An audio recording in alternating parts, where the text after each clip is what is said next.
Muy buenas noches para todos y para todas. Muchas gracias por acompañarnos en esta sección que estamos inaugurando de casos penales en la que intentaremos o procuraremos ir analizando diversos casos que en nuestra actualidad se vayan presentando y que tengan alguna arista penal. Hoy estamos con un caso que nos permite intercalar o mejor juntar dos temas especiales. El uno, un tema clásico vigente desde hace 200 años y es la prisión como el paradigma del sistema penal. A pesar de lo que muchos pudieran creer, la prisión como pena es un invento bastante reciente, lleva unos 200 años de su aparición, pero ha monopolizado el pleno de las penas en materia penal a tal punto que muchas personas creen que lo que no tenga prisión pues no es penal y que solo es penal entonces lo que tenga prisión. Esto nos permite además hacer varias reflexiones alrededor de un caso concreto que estamos viviendo, que es el caso conocido como EPA Colombia, que es Daneidy Barrera, una jovencita que se popularizó a través de las redes sociales por un cántico que hacía para un partido de la Selección Colombia, de allí el apodo que tuvo, hizo varias presencias en redes sociales, unas muy polémicas, pero todas eran casi que, podríamos decir, inofensivas. En el marco del estallido social, o lo que se denominó estallido social, que era un conjunto de protestas en contra del gobierno de Iván Duque y en contra del establecimiento, pues Daneidy decidió salir a las calles y protestar de una manera un tanto agresiva, dañando unos bienes del Estado. Pero digamos que Daneidy, presa de su juventud y de los errores que evidentemente cometió, decidió grabarse mientras realizaba estos comportamientos y subir el video a las redes sociales y dentro del video, digamos que hacer como una oda a lo que ella estaba realizando, según ella, pues una protesta. El caso es que esto fue conocido por las autoridades, por la fiscalía, por Transmilenio, porque fueron las instalaciones que ella dañó concretamente, y el poder punitivo se enfiló todo contra ella, porque además fue casi que la única manifestante que hizo daños, que grabó su rostro y que era muy fácil de individualizar. Esto terminó en un proceso penal por el que Daneidy fue sentenciada por 3 conductas delictivas, una de ellas instigación para delinquir con fines de terrorismo.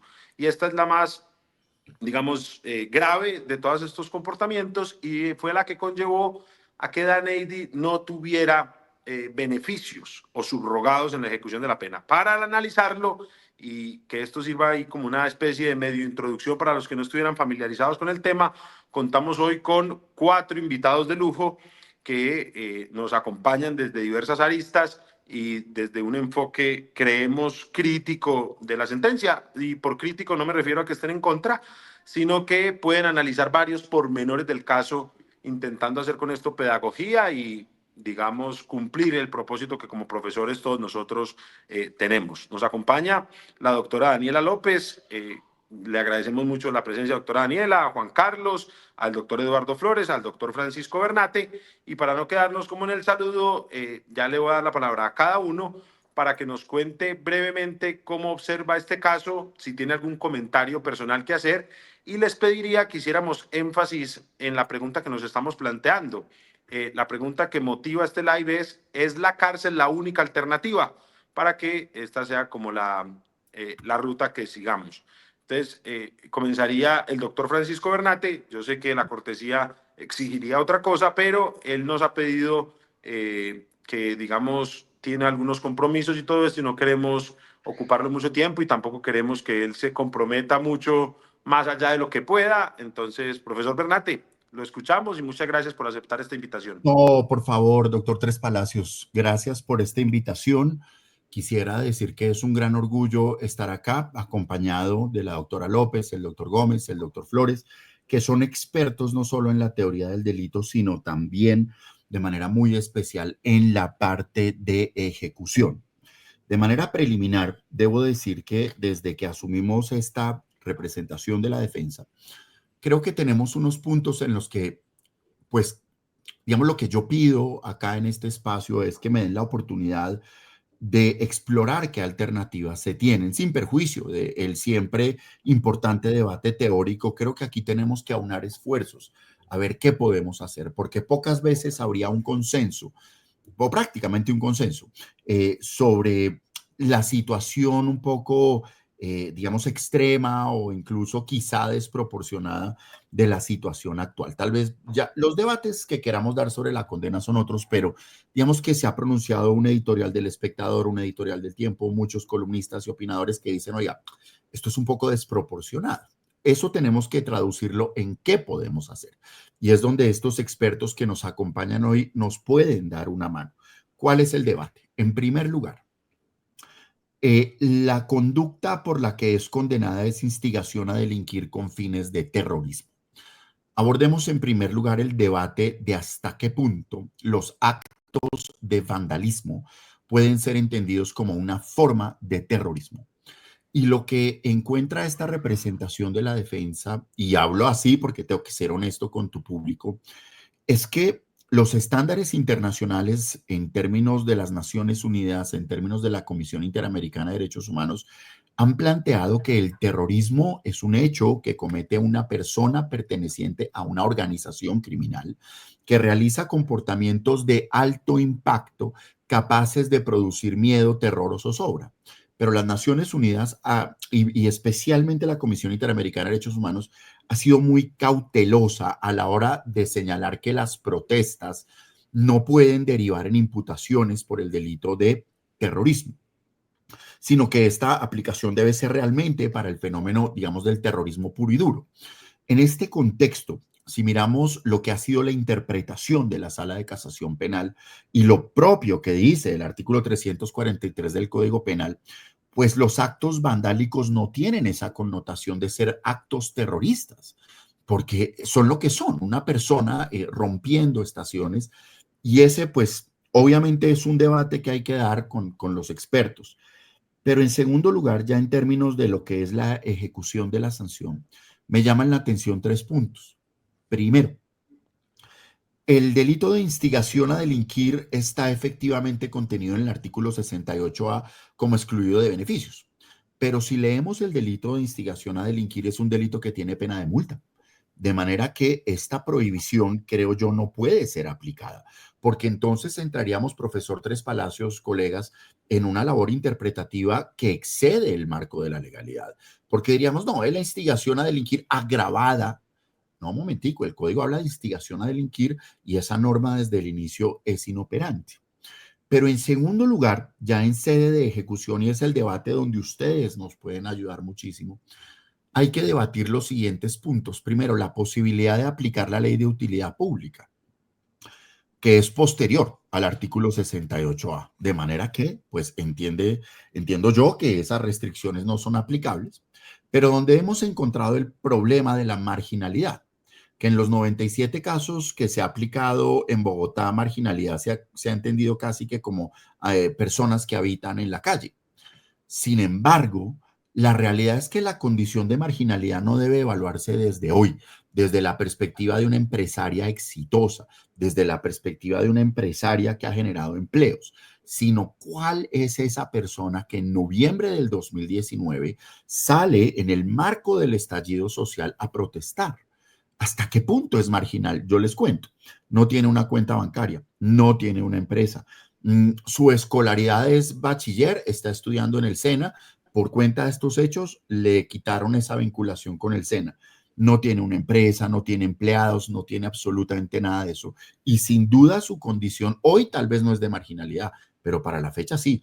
Y eso puede llevarnos a uno de dos escenarios, o la posibilidad de que salga de prisión a compartir con su hija de 10 meses y pocos días y que esté trabajando en servicios de utilidad pública y en el peor de los casos, pues entradas y salidas.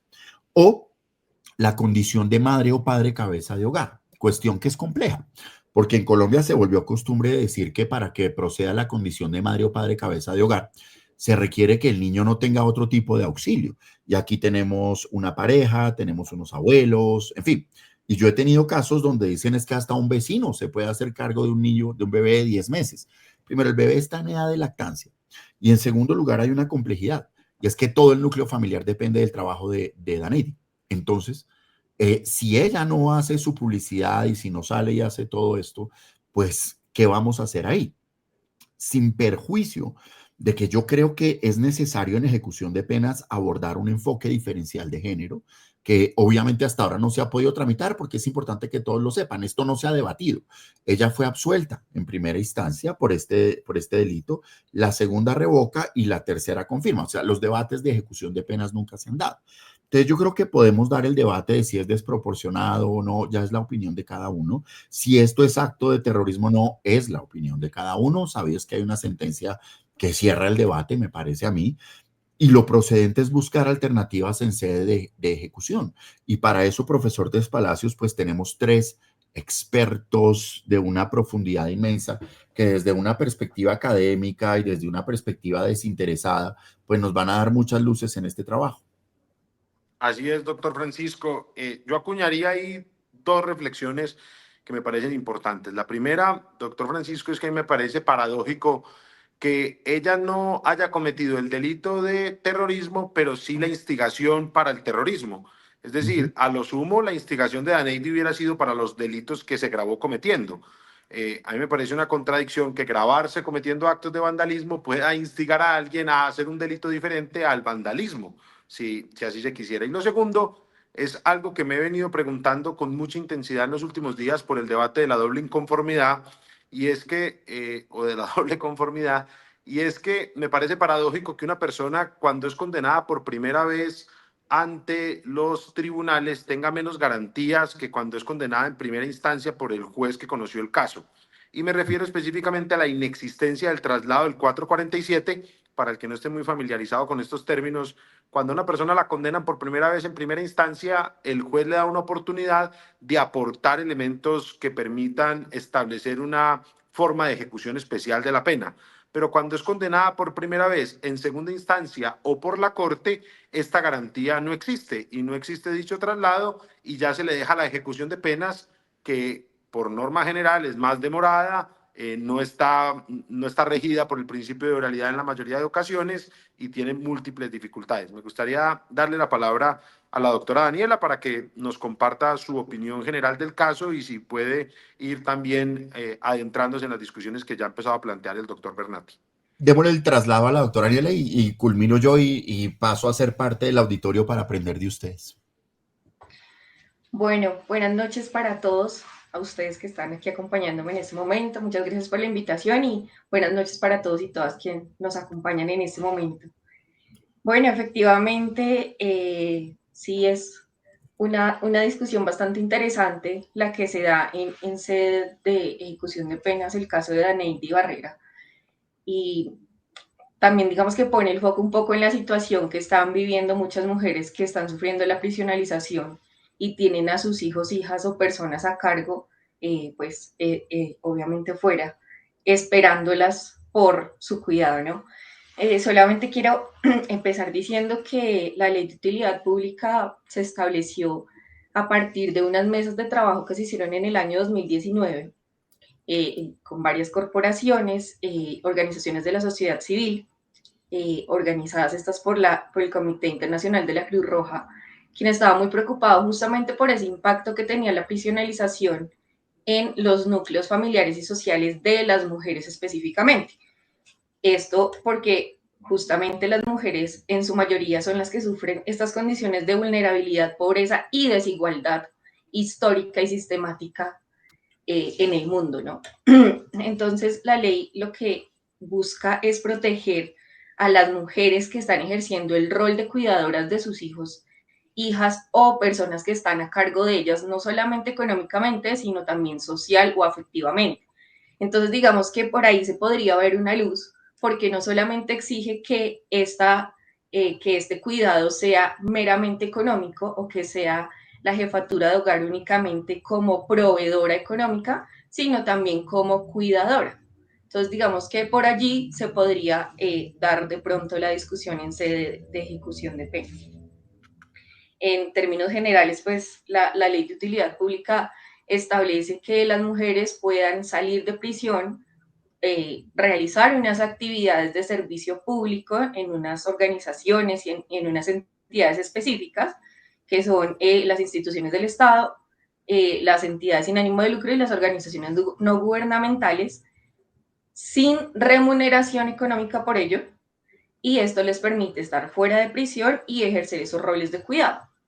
Entonces, pues allí digamos que una de las mayores dificultades que pude encontrar respecto a esta ley es que se tendría que buscar, primero que todo, pues que se garantice el permiso de trabajo, que tiene que ser concomitante con las labores de servicio de utilidad pública. Entonces, están las actividades de servicio público y el permiso de trabajo que no se pueden,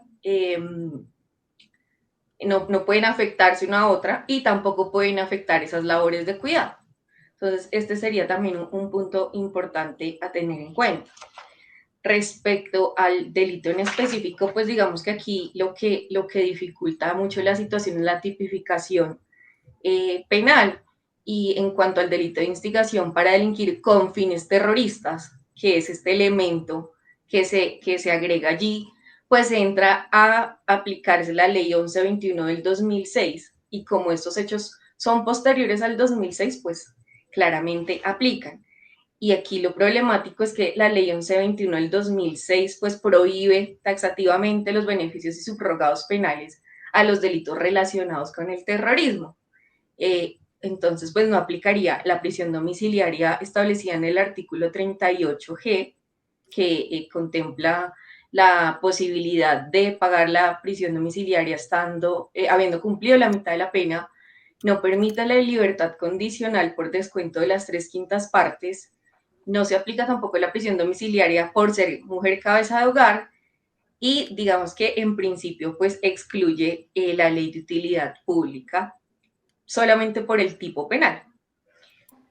Pero pues considero que haciéndose una argumentación en punto del rol de cuidadora, de que tiene personas a su cargo, no solamente económicamente, sino afectiva y socialmente, especialmente pues su hija, que no tiene ni siquiera 1 año de edad y que está en estado de lactancia, pues podría darse la discusión.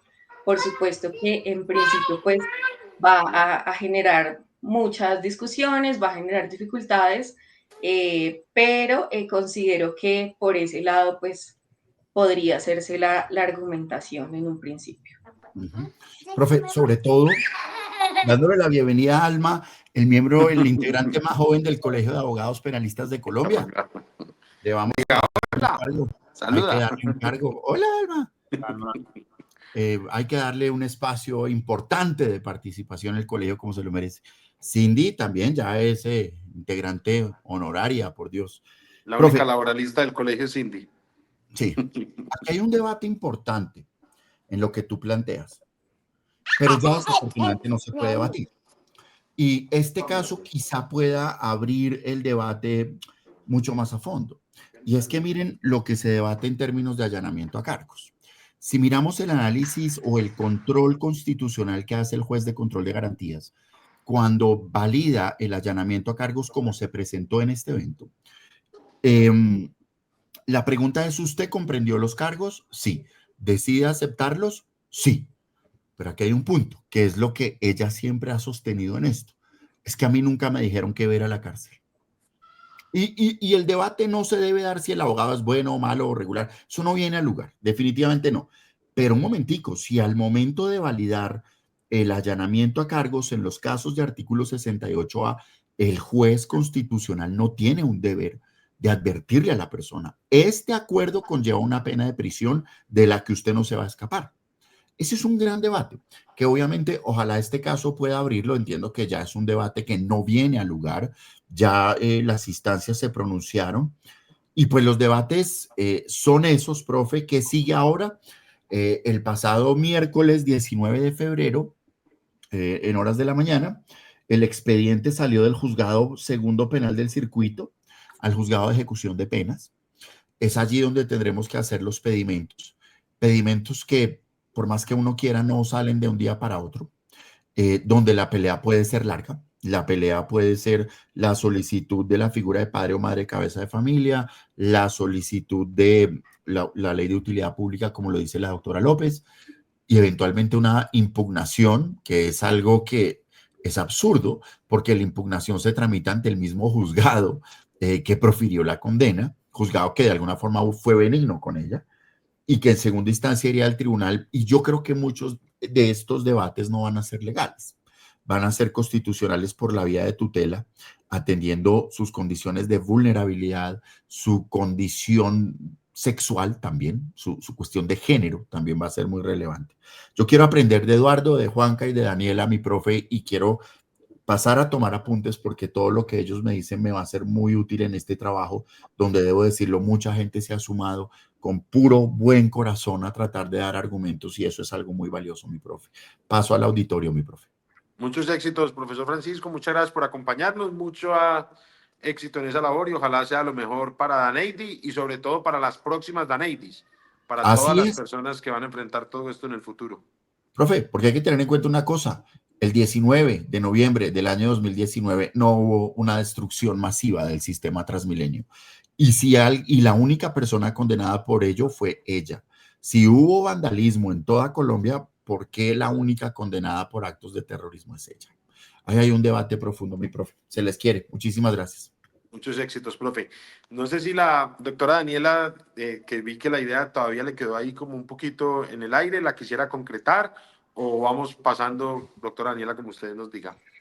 Sí, de hecho traté como de condensar algunos aspectos importantes, pero me parece muy pertinente señalar que efectivamente podemos observar cómo es muy importante hacer un análisis en contexto, un análisis con enfoque de género, por supuesto, atendiendo que justamente se deben revisar las situaciones particulares de cada una de las personas que están siendo procesadas y en este caso, en el caso de Daneidi, las situaciones particulares que estaba viviendo ella en ese momento y pues justamente las situaciones que está viviendo el día de hoy en relación con que está ejerciendo el rol de la maternidad.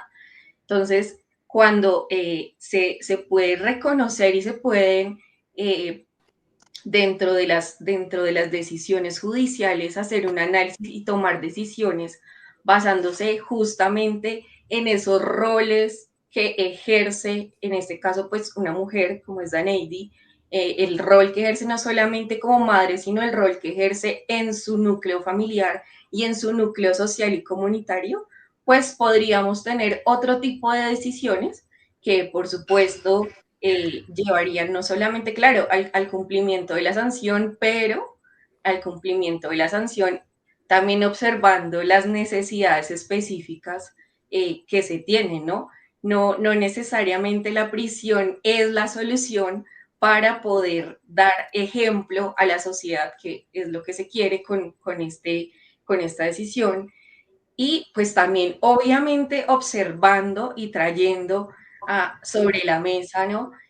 Las situaciones particulares del sistema penitenciario que está viviendo una crisis humanitaria hace más de 30 años, con unas decisiones estructurales que ha emitido la Corte Constitucional y que lastimosamente pues no han llevado a que se superen estas situaciones. Entonces, es la suma de varios factores que se deben tener en cuenta al momento de la toma de las decisiones. Y aquí me parece muy importante señalar y celebrar la decisión tomada mediante sentencia T459 del 2024, mediante la cual se observa enfoque de género aplicado a una mujer procesada y que en sede de tutela se logró revocar esa condena en razón de que no se observó en primera instancia las situaciones específicas que estaba viviendo esta mujer cuando cometió el delito. Este es un caso de violencia sexual específicamente, pero por supuesto que nos sirve para traerlo y analizar todos los casos en contexto con enfoque de género. Muchísimas gracias, doctora Daniela. Doctor Juan Carlos, me gustaría que usted nos ayudara con dos cositas. La primera, eh, ¿cuál es su opinión sobre esa condena por instigación para delinquir con fines de terrorismo? La segunda, si usted nos pudiera ayudar a entender o desde su perspectiva a comprender qué podemos, qué alcance le podemos dar a la expresión marginalidad. Porque digamos que yo noto que muchos lo estamos leyendo como sinónimo de pobreza Y creo que si el texto pues, legal hubiese querido usar la palabra pobreza, la hubiera usado, que es una palabra mucho más sencilla en el uso del lenguaje que la palabra marginal. No sé usted qué opine y qué reflexiones nos pudiera hacer alrededor de estas dos cosas. Mi querido profesor Santiago, sea lo primero agradecerte por este espacio y por esta grata compañía de los demás panelistas. De igual manera, felicitarte por este nuevo espacio que veo estás abriendo en varios de tus canales de difusión de pensamiento y discusión penal. Te auguro muchos éxitos en esta nueva sección de todo lo que todos los días vas realizando para poder hacer extensiva la explicación del derecho penal para todas las personas que te escuchan y que hoy tienes la generosidad de permitirnos usar el plural y entonces nos escuchan a nosotros 4, que ahora solo somos 3. Bueno, me pones tú 2 preguntas bastante interesantes, no voy a mentir. No son nuevas para mí, las habíamos dialogado antes como posibles temas de conversación y en ese orden de ideas, pues me gustaría abordarlas en el mismo orden que tú sugieres. En primer lugar, y esta mañana me dediqué, entre otras cosas, a repasar las decisiones de instancia, por lo menos la de segunda y la que resuelve la impugnación especial, y me llama mucho la atención que cuando se hace el análisis de la tipicidad de la conducta del delito de instigación a delinquir, se pasa por algún argumento que en su momento en la primera instancia sí abordó, creo, acertada y suficientemente, y es el hecho de que la redacción del tipo penal nos plantea una forma en la cual se debe dar esa instigación. Y cuando nos señala la forma por la que debe llevarse a cabo la instigación, utiliza, por así decirlo, 2 verbos que van amarrados a una conjunción y no a una disyunción. Porque el artículo 348 nos dice el que publica y directamente incite. Y aquí, digamos, de alguna manera, tú previamente nos habías dicho algo. Pues cuando uno utiliza el lenguaje, pues recurre a palabras que uno entiende necesarias. De lo contrario, no las utilizaría. Es decir, si este delito fuera una mera instigación cualquiera, yo entendería que las palabras pública y directamente sobrarían. Pero cuando el legislador añade al análisis que esa incitación debe ser pública y directa, creo que lo que nos trata de decir, al menos cuando se habla directamente, es que no debe caber duda para un observador imparcial y racional que el acto que está contemplando es un acto tendiente justamente a esa incitación o esa instigación. Y esto no es baladí. ¿Por qué?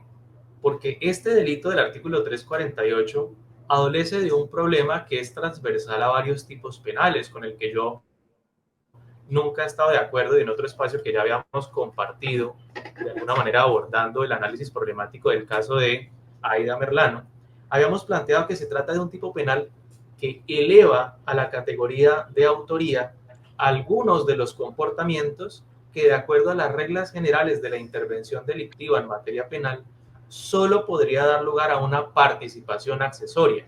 Me explico. De acuerdo a la regulación de los artículos 29 y 30 del Código Penal, el instigador es un partícipe. Entonces, me parece supremamente problemático no solo que se consagre como delito autónomo una conducta que normalmente solo es una participación accesoria en un delito ajeno, sino que, como ha dicho la doctrina y además se reconoce en las sentencias a estudiar, pues en este caso ni siquiera era necesario corroborar que alguien se hubiese efectivamente visto incitado o instigado a cometer un delito por las manifestaciones hechas, en este caso, por EPA Colombia. Entonces me parece que es algo que se planteó en algún momento, que el debate, al menos desde el punto de vista de lo jurídico y luego con el mayor de los respetos, no de manera peyorativa, se empobreció. Y quiero ser en esto pues bien claro porque, claro, cuando yo miro los magistrados que intervienen en la decisión en sede de la Corte Suprema de Justicia a la Casación Penal, pues son grandes nombres, pero no porque sean grandes significa que nosotros en el ámbito del debate serio, estricto y jurídico, pues no podamos disentir, ¿no? Entonces yo considero que se pasó muy por alto el hecho de que el tipo penal hablase de una instigación directa. Pareciese que de alguna manera ellos están haciendo un análisis con el cual yo en principio estaría correcto. Ellos dicen, para poder establecer si lo que EPA Colombia quería hacer era instigar a la comisión de delitos, no se trata de de alguna manera encontrar una prueba de un estado mental, ¿no? Como si esto tratase la película de Intensamente y entonces tratásemos de buscar una emoción que está en ese momento en la cabeza, no de Riley, sino de EPA Colombia, que es la que gobierna, ¿no? Una emoción que pudiésemos llamar la incitación a delinquir. No, no se trata de eso. Dice que lo que hay que corroborar es el comportamiento que ella, pues en última se ejecutó. Me parece que esa es la óptica correcta, pero no considero yo que de lo que se analizaba y lo que se debatía en el proceso, pues se pudiese llegar tan rápidamente a la conclusión de que la única manera de interpretar, por eso hago énfasis en el directamente, de su comportamiento era la incitación o la instigación a cometer delitos. Revisé varias veces el video y yo me pregunto, si lo que yo quisiese hacer directa e indudablemente es instigar a otro a delinquir, ¿no habría entonces de manera clara en la utilización de mi lenguaje una invitación, pero sin lugar a dudas, a la realización de esos comportamientos? Creo que ese es un debate que a lo mejor no se exploró con la suficiente profundidad y que en últimas es un debate que es el que nos tiene, como tú bien lo señalaste, a día de hoy aquí, porque es el delito que tiene la sanción más alta y que por tanto también nos cierra otras puertas en punto A, prohibición de concesión de subrogados penales. Entonces, eso era lo primero que quería decir. Evidentemente, si no encuentro que haya una instigación a voces del artículo 348 directa, pues mucho menos voy a entrar en análisis de, digamos, la intención particular de la finalidad terrorista, que creo que sería digamos, un debate accesorio a este que ya previamente planteé y que por tanto sería inánime. En segundo lugar, me preguntas por el alcance que puede tener la expresión lingüística de la marginalidad dentro de este nuevo escenario que se genera a partir de esta ley de utilidad pública.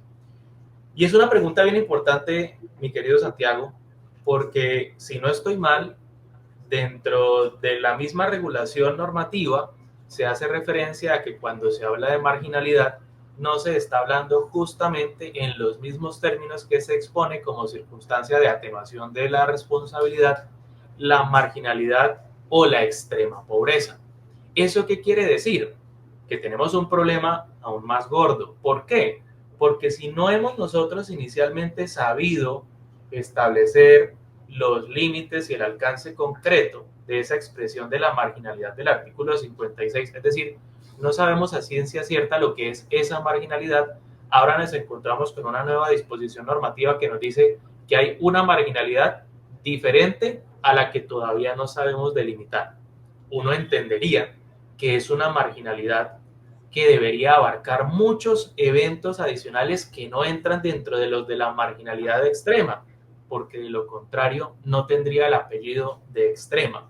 Esta nueva norma simplemente nos habla de marginalidad y pues genera o hace referencia a algunos hechos en particular que nos pueden de alguna manera sugerir los efectos de dicha marginalidad. Por eso nos dice que afecten de alguna manera la estructura del hogar de la mujer que podría ser beneficiaria de esta clase de beneficios. Claro está, considero que siempre cuando hacemos un análisis de un instituto jurídico o de un apartado normativo, pues este caso es muchísimo más deseable, es decir, que estemos mirando cuántos casos caben en él, cuando es una disposición que tiende a beneficiar al ciudadano, diferente cuando hacemos un análisis, por ejemplo, en sede de tipicidad y decimos, oiga, lo que la ley dice y nada más puede estar prohibido porque desde esa perspectiva la legalidad es una garantía.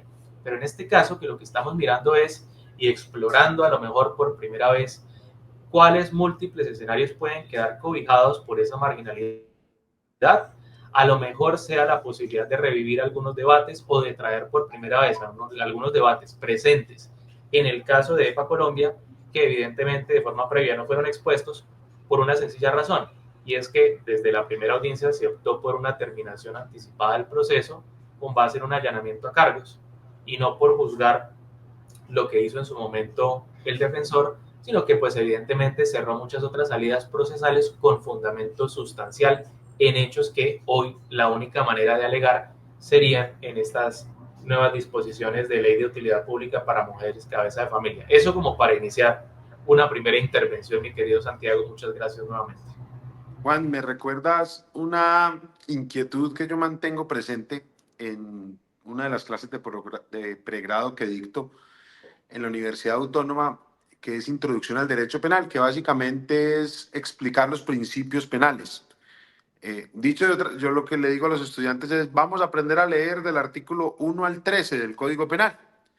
Y cuando uno lee esos artículos tantas veces, pues mientras prepara la clase, mientras la dicta, mientras sale con las reflexiones que va suscitando, uno se da cuenta que muchos de estos debates serían mucho más ricos y abundantes si nos tomáramos en serio esos artículos.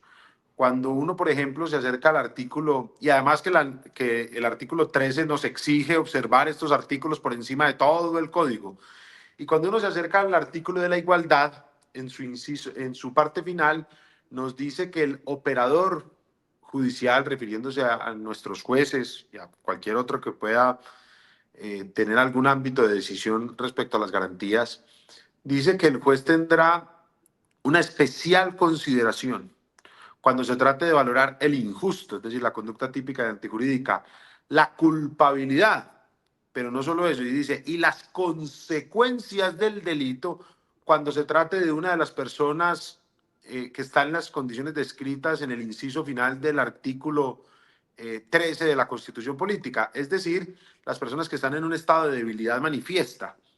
Y yo echo de menos, mi apreciado Juan, que la Corte haya desaprovechado una oportunidad de lujo como esta, y creo que también el tribunal, pero además lo que me da más tristeza es que esto es la regla general. Este caso nos sirve para exponerlo, pero y es que siempre, a pesar de tener esas normas rectoras, acudimos a analizar con mucha mayor taxatividad la interpretación de las garantías que la interpretación de los tipos, que es lo que tú estás diciendo.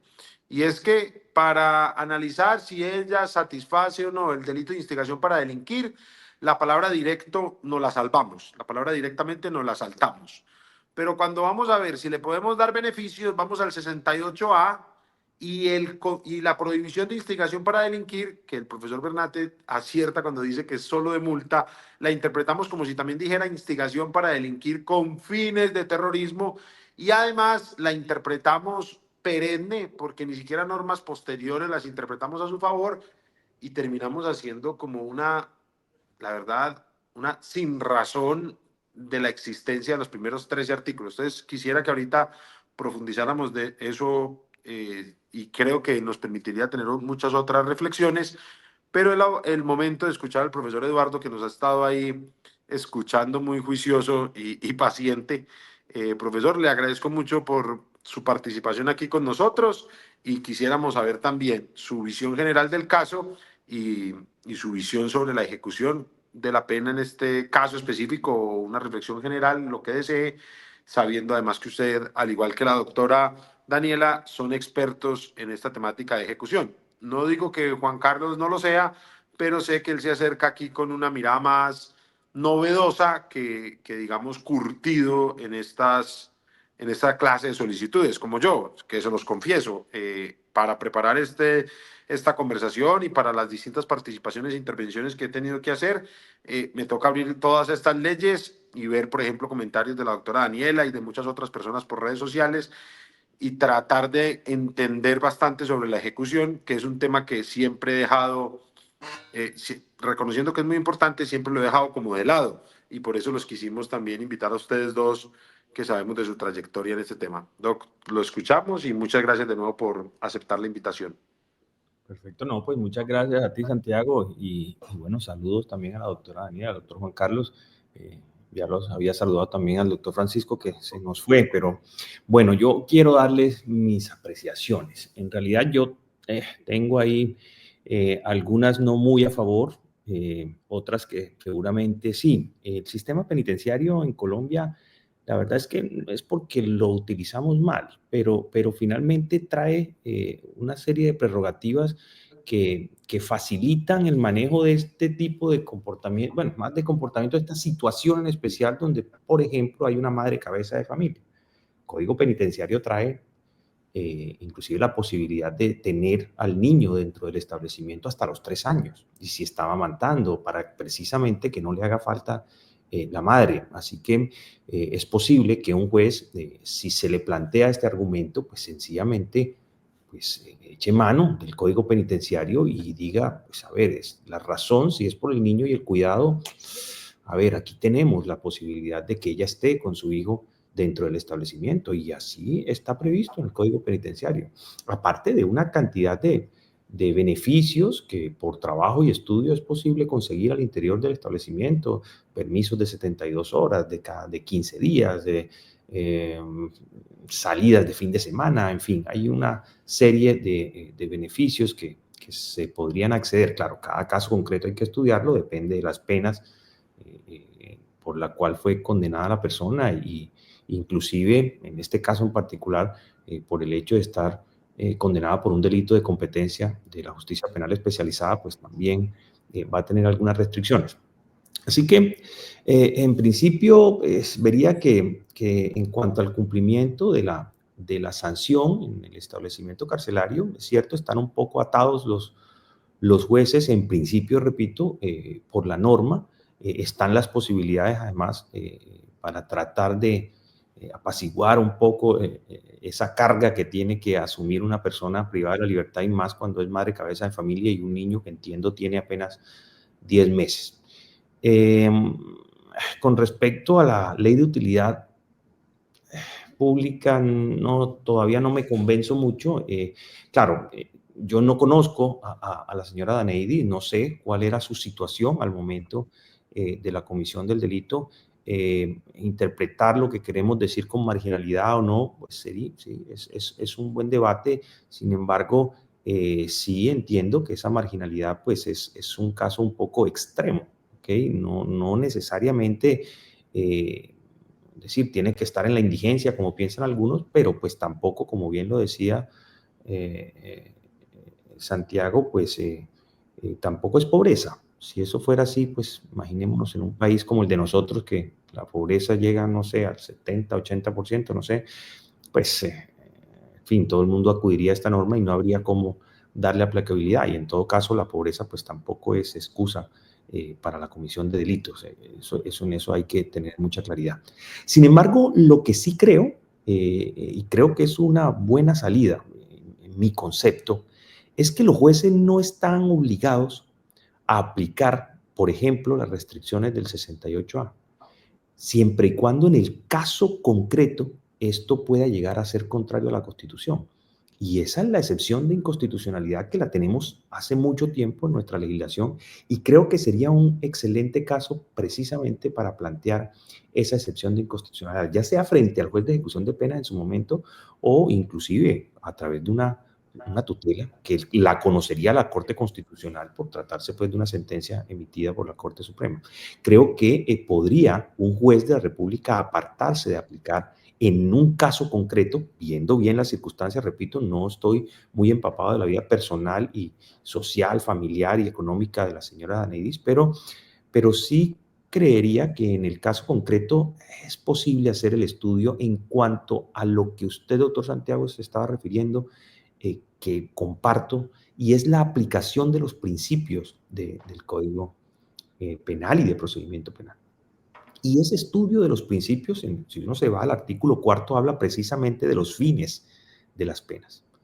Y por lo que he oído, repito, no lo conozco directamente la situación, pero por lo que se escucha en medios de comunicación, pues esta persona pues ya ha tenido como un proceso, digámoslo de alguna manera, de resocialización, de adecuarse a la norma, al cumplimiento de la norma y de las reglas sociales. Eso entiendo que le ha ocurrido a ella con posterioridad al hecho.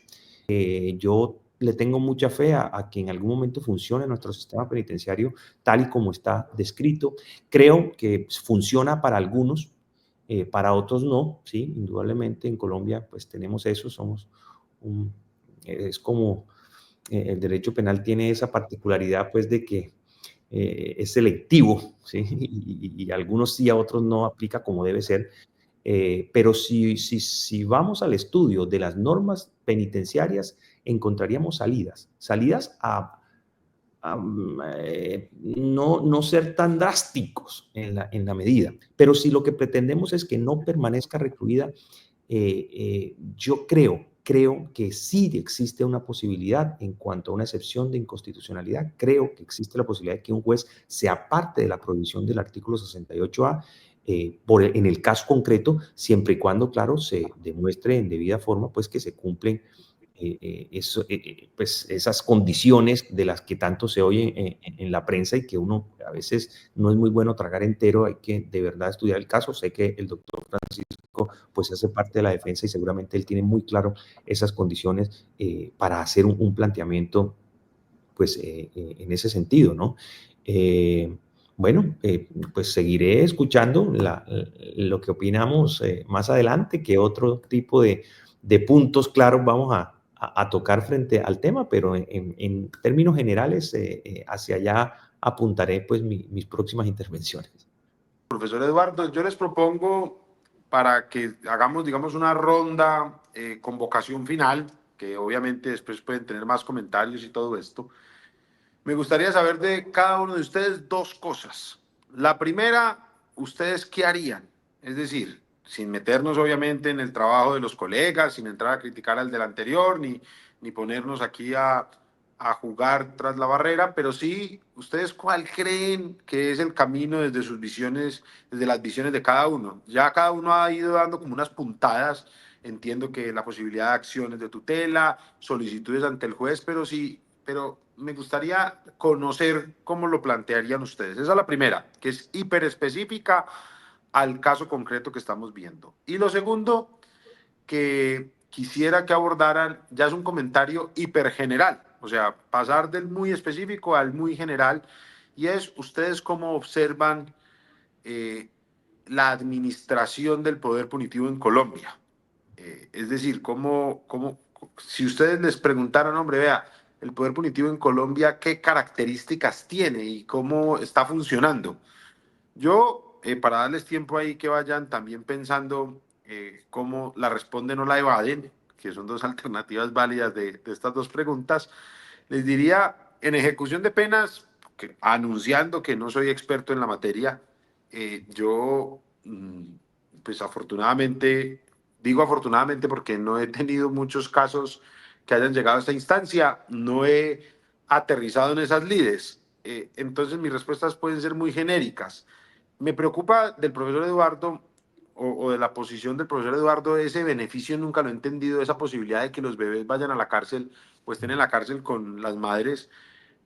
¿Cómo es compatible con el estado de cosas inconstitucional que tenemos? Es decir, si yo estuviera en la cárcel y me dicen, no, pues llévese su bebé o a la Alma que ahorita hizo su aparición dentro de esto, pues con el dolor en el alma, pero es que las cárceles son sitios por lo general inhumanos y las enfermedades que puede captar un bebé en ese sitio y no sé, y el ecosistema, el contexto en el que se vería enfrentado, yo creo que eso es una garantía si el código penitenciario se cumpliera. Es decir, si las cárceles fueran como el código penitenciario cree que son, pues sí, bueno, que estén allá y que hagan compañía y todo esto, pero me preocupa mucho eso. A mí me gustaría, y el camino de la tutela también lo veo un poquito difícil por haber sido ya la Corte Suprema, lo entendería como una especie de litigio estratégico y eso va a la sala laboral y a la sala civil y de pronto lo analiza la Corte Constitucional y bueno, es un camino bastante difícil y no sé, y me gustaría mucho que la doctora Daniela nos ayudara con eso. Yo no sé cuál es el paso a paso que se debe satisfacer para uno solicitar los beneficios de la ley de utilidad pública. Es decir, si uno simplemente manda un memorial o eso, ¿cómo se hace? Si nos pudieran la profesora Daniela y el doctor Eduardo capacitar con eso, sobre eso, ustedes dos profesores, además de Derecho Penal, sería de mucha utilidad. Y ya mi comentario general, ese sí lo tengo recontra preparado porque es un sonsonete que vengo repitiendo en todas partes, pero la verdad yo veo estos casos y me ratifico en ello. Yo digo que el derecho, que el poder punitivo únicamente golpea a los pobres, a los brutos y a los enemigos. A veces las tres personas coinciden en el mismo sujeto. Cuando digo bruto es porque hay unos delitos ya de una brutalidad en todo sentido, de una oligofrenia, de una ausencia de pensar y unas brutalidades estruendosas que digamos, el poder punitivo ya le queda imposible no castigar a esa persona por poderosa que sea o por amiga que sea. Cuando me refiero al pobre, es que en un modelo capitalista eh, como el nuestro, la mayoría de conductas delictivas que tenemos agravadas y todo eso son conductas delictivas que se realizan en el marco de la pobreza y además por hacer un estudio estadístico de cómo funcionan nuestras prisiones y creo que es evidente para los que hemos podido entrar. Pero la que más me preocupa de estas dos, de estas tres, es la del enemigo. Y es cómo el poder punitivo encuentra cómo concretarse en contra de una persona que en un momento determinado realizó un comportamiento que quiere rechazar públicamente. Y aquí me la juego por una aseveración muy fuerte y la hago con todo el respeto hacia los magistrados de la Corte, pero yo creo que tenemos que tener la posibilidad de disentir de sus decisiones.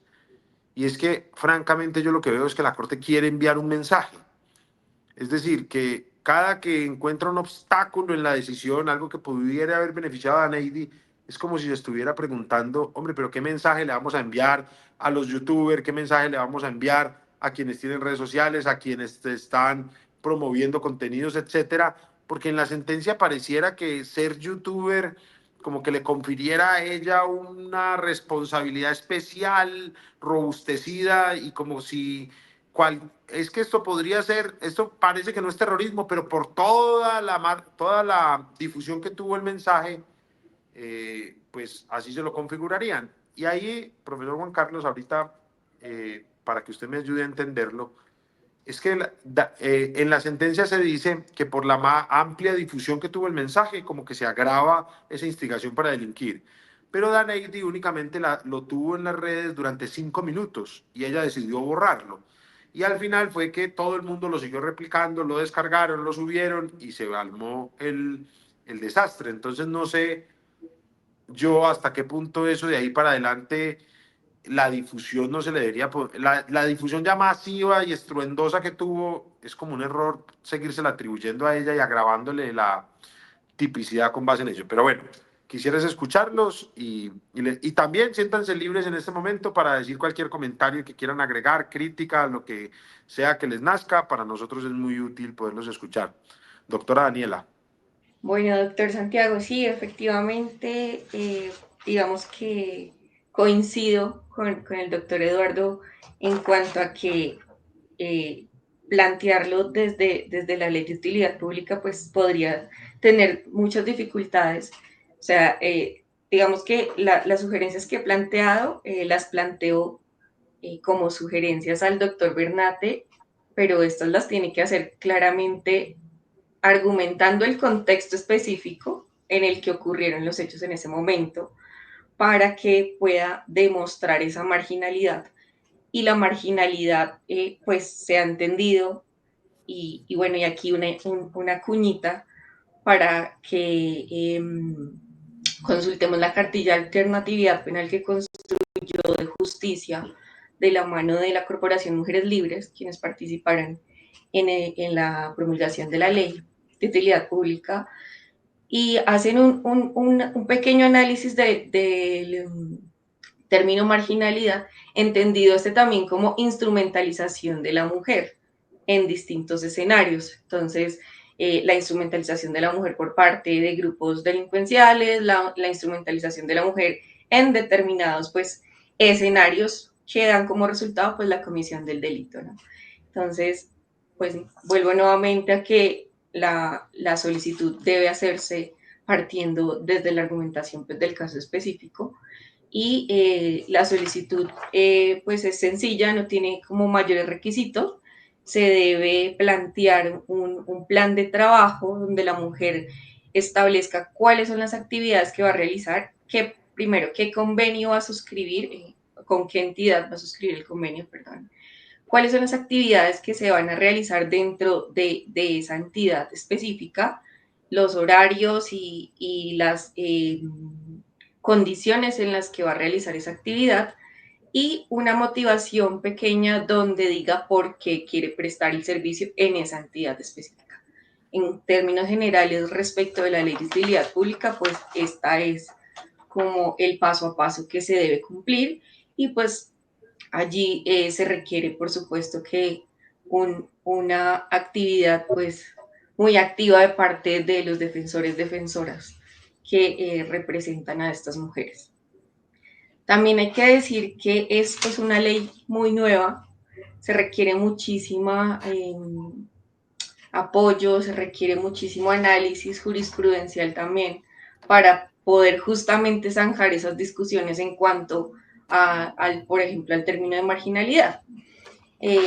Hay una decisión pues muy específica en cuanto a cuál es el fin justamente de la ley, que es el radicado 11.0016 4019-2021 073-4002, magistrado ponente Carlos Andrés Guzmán Díaz del Tribunal Superior de Bogotá, donde hace un análisis justamente de la procedencia del sustituto de prisión contemplado dentro de la ley 2292 del 2023, que es la ley de utilidad pública, y allí hace una explicación bastante exhaustiva en cuanto a las acciones afirmativas que se establecieron en esta ley, que corresponden justamente a la discriminación positiva o al trato diferente que busca materializar esa igualdad real en cuanto a grupos sociales históricamente discriminados y que han pues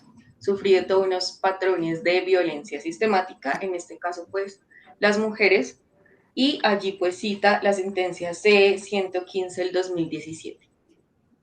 Todo esto pues para decir que es un caso bien complejo y coincido con usted en que se hace pues digamos que el análisis desde y más bien la restricción desde el tipo de lo relacionado con los fines terroristas, pero pues infortunadamente es el análisis que se hace en sede de ejecución de penas y que pues taxativamente lo van a revisar y pues digamos que es como la primera, la primera argumentación que van a dar, sobre todo pues por el tiempo de la pena, el quantum, que es pues superior, pese a que no es superior a los 5 años, pues digamos que sí, que es superior a los 5 años, pues establece una serie de restricciones.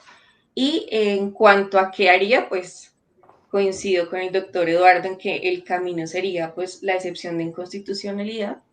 Digamos que ese sería un camino que exploraría y que pues podría dar el resultado de estar fuera de prisión, de pagar su condena fuera de prisión, que es lo que entiendo que busca el doctor Bernate, porque pues claramente sí, la ley, el código penitenciario y carcelario establece unas salidas o establece unos criterios para que las mujeres pues puedan tener a sus hijos en prisión y puedan pues adelantar la maternidad hasta cierta edad de sus hijos e hijas.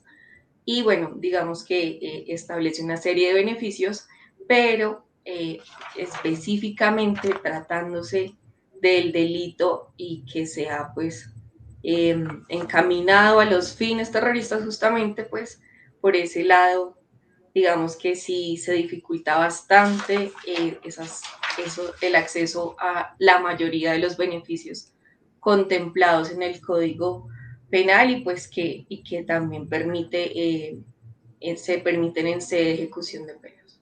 Muy bien, muchísimas gracias, mi apreciada doctora Daniela. Y acuérdese, ahorita le voy a volver a dar el uso de la palabra, el comentario genérico, el comentario sobre cómo observa usted el sistema penitenciario en términos generales. Sabemos que como usted es una auténtica experta en esta disciplina, pues hacer un comentario general resulta mucho más difícil cuando tiene tan claro el bosque y cada uno de sus árboles, pero le voy a pedir ahí que si nos puede hacer alguna reflexión, pero creo que queda mejor ahorita en una próxima y última ronda. Profe Juan, entonces dejémoslo solo en la específica por ahora. ¿Usted qué haría? Y si tiene algo más que ir apuntando a lo que han dicho el doctor Eduardo y la doctora Daniela. Bueno, mi querido Santiago, caminante no hay camino, se hace camino al andar. Ese es un lema que podría describir fácilmente la vida de un litigante, y el que sea litigante no me dejará mentir. Los litigantes normalmente no porque seamos especiales, sino porque así nos toca, tenemos que inventar cosas. Si esta es una disposición normativa nueva, por tanto, no hay solicitudes que de alguna manera podamos mirar en un registro histórico, ni sea algo absolutamente decantado, pues creo que de la misma manera en que los requisitos son etéreos, pues la imaginación o a la imaginación le podemos dar rienda suelta, claro está, una imaginación racional, estricta, crítica. Yo, por ejemplo, entre las muchas cosas que se han dicho acá, trataría de que en esa petición que voy a presentar, entre otras cosas, señale lo que tú aquí nos has compartido, que además pues le encuentro razón, y es el hecho de que al menos en lo que tiene que ver con la condena de este delito del que hemos venido hablando, pues ella no tuvo la posibilidad de haberse pronunciado directa o a través de abogado en un eventual traslado del 447, es decir, de referirse en punto a cómo se iba a ejecutar la sanción o qué clase de sanción de manera subsidiaria ella podía recibir en vez de la simple prisión. Creo que sería la oportunidad para también colocar de presente que el no haber tenido ese escenario es lo que le faculta a abordar una serie de temas adicionales justamente restrictivos justamente a la ley de utilidad pública de la que hemos también venido hablando. Entonces, lo primero es que yo haría eso para tratar de alguna manera ahí exponer algunas razones de lo que tiene que ver con las situaciones presentes en ella al momento de la comisión de estos delitos y a su vez de cómo en el caso en concreto pues había, si no una ausente, sí una menor necesidad de imponer o una clase de sanción o dentro de esa clase de sanción una cantidad en concreto de sanción y especialmente pues hablando de la prisión. Eso en primer lugar. En segundo lugar, retomando el tema de la marginalidad. Yo lo que veo es que, por ejemplo, el reconocimiento normativo del artículo 56 en punto a la marginalidad y pobreza extremas, pues allí nos plantea que son extremas, como lo he dicho previamente. Y de la misma manera, la ley de utilidad pública de la que hemos venido hablando, pues simplemente habla de marginalidad, ¿verdad? Yo entendería entonces que es un escenario mucho más favorable para poder alegar una gran cantidad de condiciones que pudiesen afectar o de alguna manera condicionar o hallar una relación con la comisión del delito al momento de la comisión. Entonces, claro, si todavía no hay un pronunciamiento que nos especifique en estricto sentido qué cabe dentro de esa marginalidad, pues esa es una vía que también hay que explorar, ¿no? Ahí tratar de acreditar varios hechos que al momento de la comisión del delito pues puedan dar pie a pensar que estamos dentro de esos parámetros.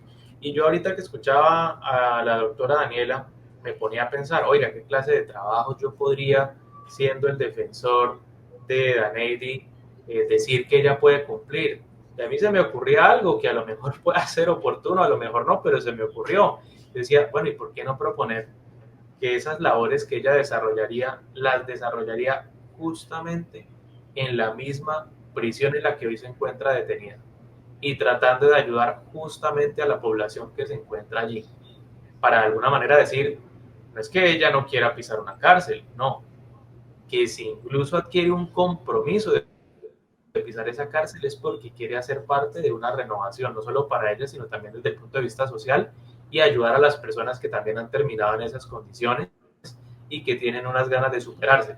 Creo que el mensaje es importante, creo que ese escrito tiene la posibilidad de plantear muchos debates y muchas ideas que al interior del proceso no se pudieron plantear y que de alguna manera pues también está todo abierto para que se empiece a construir una dogmática de estos términos que simplemente se denuncian en la ley de utilidad pública, pero que evidentemente hay que darles un alcance para que puedan ser realmente aplicables. Entonces eso sería lo que yo sugeriría o se me ocurriría si por unos instantes tratase de colocarme en el lugar de la defensa que ahora busca una situación al menos un poco más favorable de la que a día de hoy se presenta.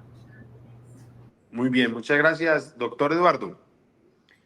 Bueno, pues ya yo había adelantado un poco mi posición al respecto. En realidad creo que la salida adecuada sería utilizar esa figura de la excepción de inconstitucionalidad y creo que por vía tutela es procedente, aun cuando la figura puede ser utilizada también frente al juez de ejecución de pena. Sin embargo, pues no son pocas las decisiones frente a este tema. La verdad es que está ya muy desarrollada esta excepción de inconstitucionalidad y lo que es decir, el derrotero es a utilizarla, es a invitar a los jueces a que estudien cada caso concreto. Desde el año 2009 se están, es que seguramente no antes, pero sí en sentencias conocidas en la T389 2009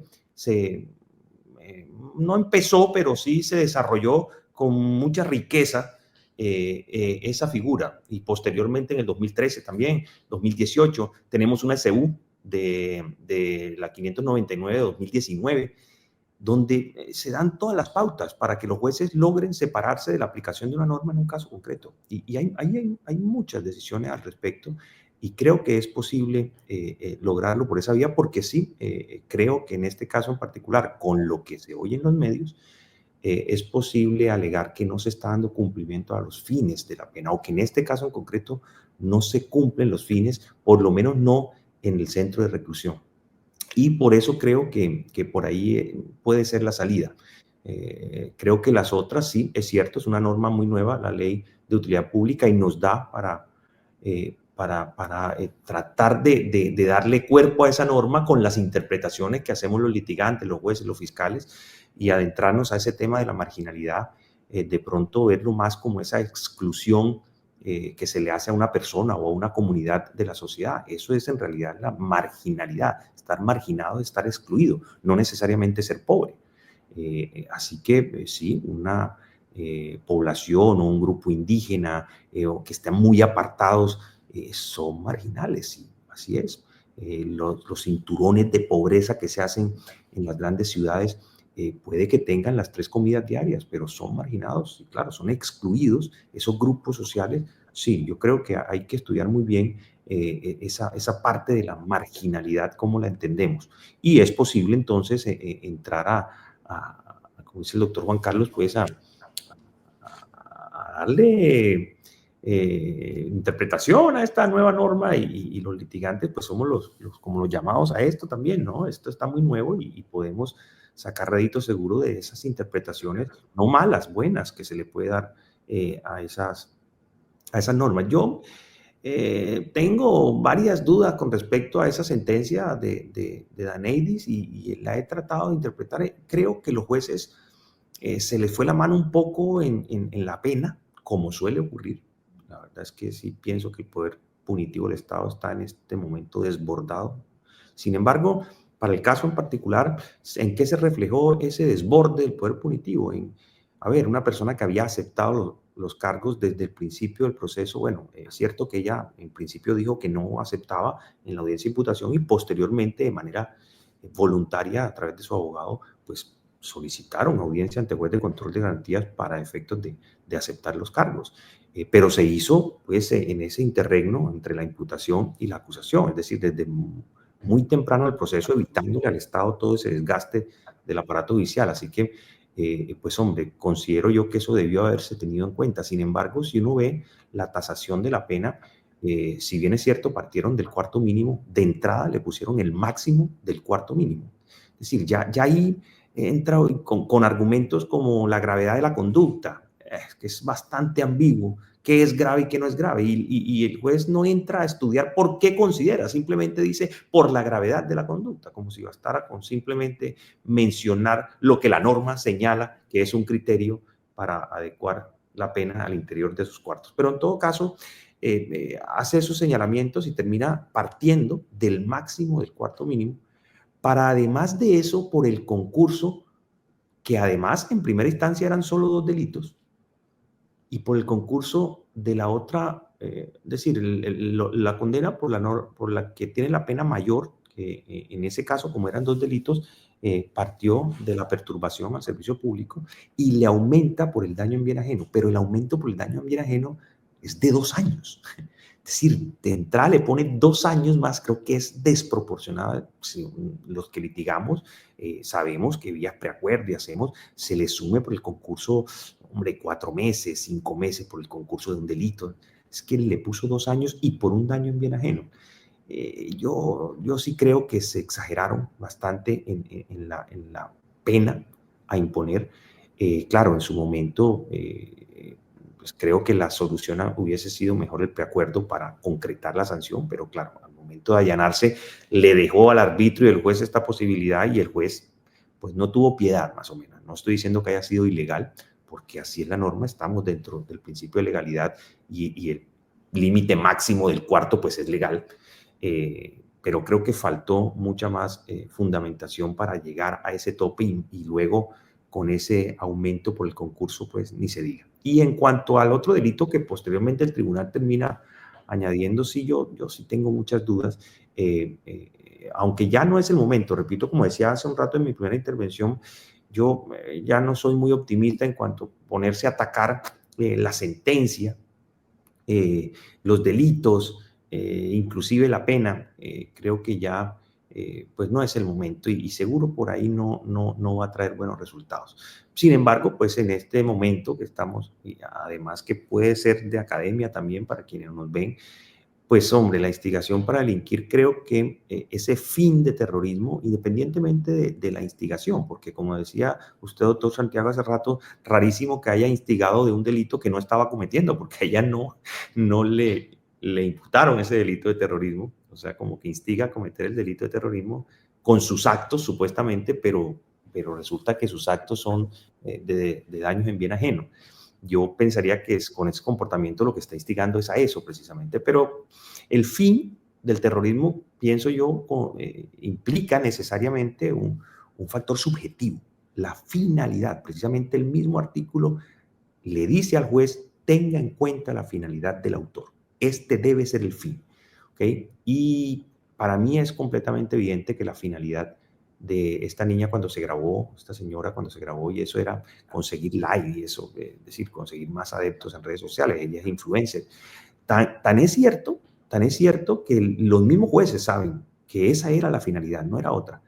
Seguramente eso les representaba beneficios económicos, conseguir más adeptos, me supongo. Yo no estoy muy familiarizado cómo es que monetizan, dicen los niños, por lo menos así dicen mis hijos. No sé cómo es ese mecanismo, pero en todo caso, sí sé que tienen un beneficio económico. Y creo que ese era el fin de ella, conseguir haciendo locuras, y hay gente que hace cosas peores, solo por conseguir que tener más adeptos. Y creo que esa era la finalidad.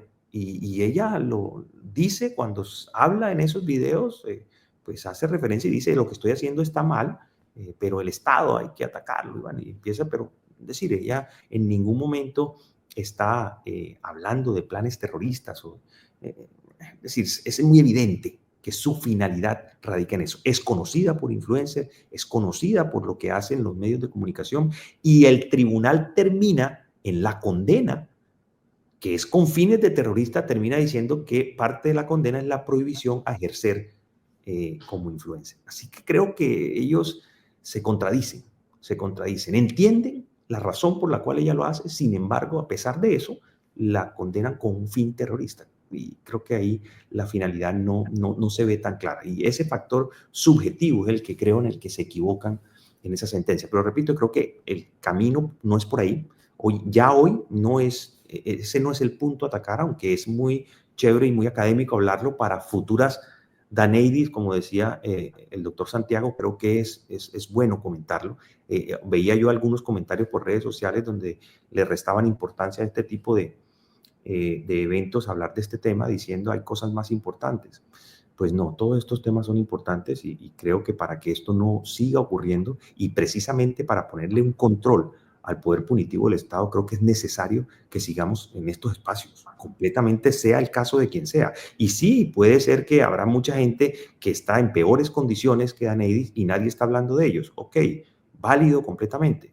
Pero entonces hay que aprovechar el que suene para tener eco, para que nos oigan, para quienes podemos expresar de alguna manera en estos medios, como el doctor Santiago, que ha hecho muy viral todos sus videos. Es excelente que esto se pueda hablar. Y si esta señora Daneidis nos da pie para esto por su popularidad, porque la gente habla, bienvenido. Yo sí creo que esto hay que conversarlo. Pero para concluir en este punto específico, la percepción que yo tengo es que la estrategia adecuada para buscar alguna alternativa es plantearle al juez de ejecución de penas o al juez de tutela, pues la posibilidad de que no se aplique la prohibición del artículo 68A, porque creo que es legal, está ahí. No es que haga mal un juez cuando dice, yo no puedo salirme de la prohibición. Creo que esa es la ley y principio de legalidad. Muchos jueces han sido investigados además por tratar de ser un poco menos duro con la ley y vemos casos de jueces y fiscales inclusive investigados por prevaricato por omisión o algo así porque intentan poner un poco de control al poder punitivo del Estado. Así que no es fácil tampoco para los jueces hacerlo, pero existe el respaldo jurisprudencial, existe la norma que lo sustenta y creo que con un buen argumento, una buena sustentación, sale adelante una no aplicabilidad del artículo 68A. Esa es mi posición, doctor Santiago. Profe, se lo agradezco mucho y agradezco mucho todos los comentarios. Les agradecería, digamos, para ya ir concluyendo, les agradezco además por la paciencia, 1 hora y 20, y uno sabe que a esta hora ya estamos un poco cansados y nos están obsequiando su tiempo y su energía cuando ya es escasa. Pero si cada uno nos pudiera regalar una reflexión o alrededor del poder punitivo o alrededor de este caso o un aprendizaje o algo que creen que sea importante que las personas que nos están viendo les quede de este caso, más allá de, digamos, de la circunstancia, de lo que puede ser un caso de estos, digamos, por popularidad, los efectos del rating y todo eso, ¿qué enseñanza podríamos sacar de aquí, si es que la hay, o cualquier cosa que nos quieran compartir? Y ya con eso, además, estaríamos concluyendo. Entonces, les agradezco mucho su participación, su compañía, y quedamos aquí muy atentos a sus reflexiones. Bueno, doctor Santiago, prefiero darle una reflexión final y no hablarle de lo que opino sobre el sistema penitenciario en general, porque tendríamos que hacer otro espacio de por lo menos unos 2 días. Pero bueno, digamos que como reflexión final, yo considero que todos los casos donde una persona vea privada su libertad, pues son importantes, a todos nos debería importar y a todos nos debería importar el sistema penitenciario. Y justamente porque llevo más de 7 años trabajando del otro lado de la barrera, desde dentro de la prisión, y conozco cuáles son los efectos de la prisionalización, considero que pues no gratis el Comité Internacional de la Cruz Roja se preocupó por generar estas mesas de trabajo y plantear esas preocupaciones respecto de los impactos de la prisionalización, no solamente en las mujeres que lo están sufriendo, sino también en sus núcleos familiares, sociales y comunitarios. Y por supuesto que se debe tender por una alternatividad penal, no solamente para las mujeres en general, pero en este caso específico y teniendo en cuenta que Daneidi es una mujer joven que pudo en estos años hacer un recorrido y generar un proyecto de vida, no solamente en cuanto a lo económico, sino en cuanto a su familia y en cuanto a la maternidad. Pues por supuesto que es importante que traigamos siempre sobre la mesa y que reflexionemos sobre los efectos de la privación de la libertad en general, pero en este caso, y me complace grandemente que sea de gran preocupación en general para la sociedad, porque también pone los reflectores sobre la situación, como lo dije en un principio, de las mujeres que están atravesando la privación de la libertad en estos momentos. Y como siempre, mi cuña en todas mis intervenciones respecto al sistema penitenciario es que una vez el sistema penitenciario colombiano acoja el principio del derecho humano de la reinserción social dentro de su cuerpo normativo, podremos tener muchas más opciones para que las mujeres y los hombres que están en estos momentos experimentando la privación de la libertad tengan garantías, tengan de verdad se les garantice la protección a la dignidad humana, a sus garantías fundamentales y pues tengamos que y podamos evitar la desgracia que significa para la persona en particular, para la familia y para la comunidad perder a una persona unos años, por supuesto, dentro del sistema penitenciario. Entonces, les agradezco muchísimo por la invitación y espero que este sea el primero de muchos escenarios de debate donde podamos seguir reflexionando sobre la importancia de la dignidad humana, sobre la importancia del análisis con enfoque de género en las decisiones judiciales y sobre la importancia de la alternatividad penal en Colombia. Gracias. Doctora Daniela, muchísimas gracias por sus reflexiones, por y permitirnos también muchas luces en este debate, desde un rigor técnico y también por la sensibilidad que nos comunica a través de sus palabras. La verdad, la labor de todos ustedes, los que además del ejercicio de su profesión con altura y con todo el decoro, hacen yendo más allá y poniéndose de ese otro lado y tratando de recomponer ese tejido y acompañando a estas personas es muy valioso y digno de toda la exaltación, y sabemos que es además un trabajo cuya remuneración se encuentra más en lo espiritual y en la convicción de saber que se hace lo correcto. Así que muchísimas gracias por su participación y también por esa bonita labor que usted realiza y todas las personas y fundaciones.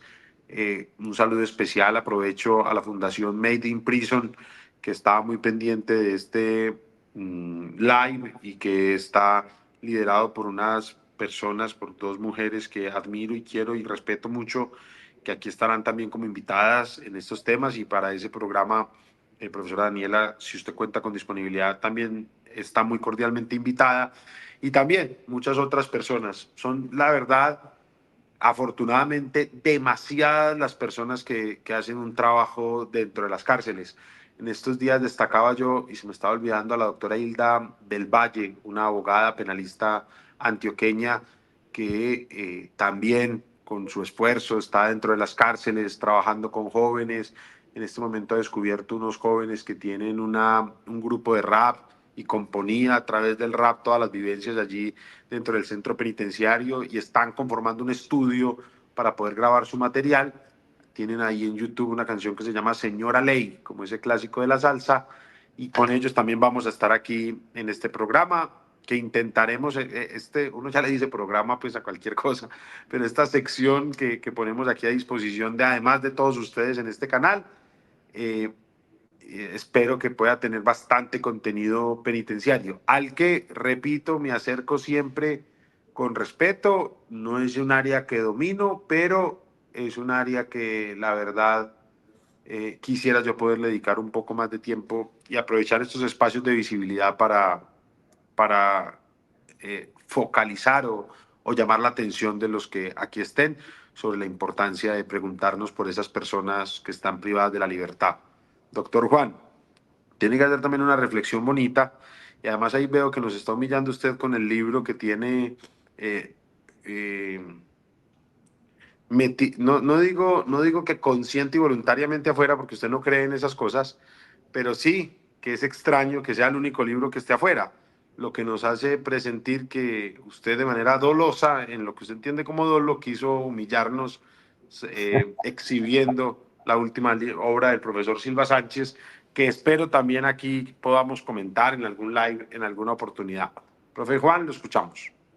Pero maravilloso, yo quiero ser corto y simplón, siempre lo soy, pero hoy quiero hacerlo más, no sé cuál de las dos voy a hacer más, pero quisiera aprovechar que estamos en el canal de mayor difusión del youtuber más importante, del influenciador más positivo en materia de derecho penal, que eres tú, y que ojalá esta charla que hemos sostenido aquí, nosotros 4 y en su momento 5, pues sea entendida como una instigación pública y directa a estudiar todos estos temas del derecho penal sustancial, especial, materia penitenciaria, y que ojalá todos aquellos que nos quieran seguir en esa labor pues podamos salir de esa total situación de marginalidad extrema que estamos en el desconocer de la realidad de la pena. No el concepto de la pena, sino los efectos que la pena produce en personas como nosotros. Que ojalá todos estos análisis de estos casos nos inviten a que todas estas cuestiones que absolutamente todos los sectores que componemos la administración de justicia tenemos absolutamente claros, que estas discusiones se den donde se tienen que dar y no en estos foros, para que luego de alguna manera se nos tilde como buenos académicos que elevamos nuestros pies sobre el suelo cuando realmente lo que queremos es hacer énfasis en aquellos problemas que a veces no se debaten donde deberían debatirse. Y finalmente, efectivamente, ya está el libro del profesor Silva Sánchez, no te puedo hacer muchos fieros porque sé que tú también lo tienes. Entonces, más bien, ya esperaremos esa reseña, esa instigación directa a la lectura de tan importante obra por tu parte. Un abrazo muy especial para ti por siempre tenerme en cuenta en estos espacios. Un abrazo, Juan. Muchas gracias por estar aquí. Sabes que te aprecio mucho, te quiero mucho, te admiro mucho y la verdad que estés aquí para mí es muy valioso porque además este canal comenzó con un proyecto tuyo y mío de 2 videos que ahí todavía están en plena pandemia y en un acto medio divertido y que creo que tuvo mucho sentido, por lo menos para mí lo tuvo. Y ojo, y tienen más reproducciones que el famoso video de EPA Colombia. Hay que también tirar ahí de orgullo. Es Tenemos verdad, más sí. que ese video. O sea, Así no es. sé si sea bueno o sea malo, dependiendo de dónde nos escuchan, porque hablamos entre otras cosas del delito, ¿no? Pero tenemos más reproducciones, eso no, nadie nos quita lo bailado. Así es, 100.000 copias obligados. Aquí el doctor Eduardo, muchas gracias, profe, por estar también aquí. Alguna reflexión que además le toca ya la reflexión final. Final, bueno, no, pues yo creo que hablar un poco del poder punitivo. En realidad pienso que en cuanto al poder punitivo no es malo per se, buscar el orden está bien, es el Estado el encargado de buscar perseguir la delincuencia. El problema está es en el desborde de ese poder. Y ahí es donde pues entramos nosotros, quienes ejercemos en la defensa, que tratar de impedir que se rompa ese dique, como dice el doctor Zaffaroni, tratar en lo posible de contener esas aguas turbias del poder punitivo, pero más que eso, que entendamos los que estamos en el sistema, a los que estamos litigando, jueces, fiscales, hombre, entendamos que ese poder punitivo es una herramienta de dolor, que es que finalmente estamos causando un daño, justificado si quieren. Es decir, no, que cometió un delito, hay que ponerle una pena y hay que enviarlo a una cárcel, que todos lo justifiquemos, pues para qué lo hizo, más o menos. Sí, puede ser muy justificado, pero no se nos puede olvidar que en todo caso es un daño. ¿Sí? Sea lo que sea muy justificado, nosotros le estamos haciendo un daño, le estamos contestando una agresión con otra agresión, que es la privación de la libertad. Eso lo tenemos que tener claro. Y desde ese punto de vista, si nosotros somos los buenos de la película, pues no podemos sobrepasarnos en esa reacción y terminar causando más del daño permitido. Nosotros, de alguna manera, tenemos que ser conscientes de que esa pena de prisión no solo cumple esa función retributiva, sino todos esos otros fines del artículo 4. Y es que, a ver, yo precisamente a mis estudiantes cuando hablamos del tema, les digo, mire, esto es como el vecino. Si mi hijo le rompe un vidrio al carro del vecino, y yo, pues el vecino viene, me pone la queja, yo a mi hijo le pongo un castigo, no me juegas el Nintendo esta noche y no sales el fin de semana y no puedes jugar fútbol con tus amigos. Yo sé que eso le va a doler, el niño se va a sentir mal, yo sé hasta dónde llegar con eso. Yo lo que estoy esperando es que aprenda la lección que eso no se hace, pero el vecino está completamente inconforme. ¿Pero cómo es posible? No, pues no jugar Nintendo. Esos son los que se vuelven bandidos después y delincuentes. O sea, por él lo amarra a la pata de la cama 5 días sin comer, más o menos.